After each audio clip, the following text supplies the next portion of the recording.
ये एक और सौदा हुआ है, बल्कि 2 सौदे एक साथ हुए। एक सामने बछड़ा ये आप देख सकते हैं, ये एक सौदा हुआ है और एक ये। तो भैंस कॉलोनी आज काफ़ी माल आज निकला है।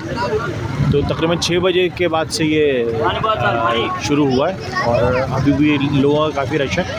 और मंडी निस्बतन काफ़ी आज लग रहा है कि बड़े अच्छे सौदे हुए हैं, सब कुछ लोग जा रहे हैं और लोग भी ज़्यादा मोल नहीं कर रहे हैं जो 3-4 दिन पहले कर रहे थे। तो भैंस कॉलोनी में सौदे अच्छे हो रहे हैं और काफ़ी मैं समझता हूँ कि सब सस्ती मंडी चल रही है। तो आज जो तारीख़ है तकरीबन ये 20 मई और इस वक्त जो है तकरीबन 9 बजे का टाइम हो रहा है। ये देखें आप लोगों का रश भी, लेने वालों का रश भी काफ़ी मौजूद है, जबकि माल भी है और सौदे भी आज काफ़ी हो रहे हैं। वो 2 गाड़ियाँ पीछे और खड़ी हैं कि उनका भी शायद सौदा हुआ है, वो भी लोड हो रही है।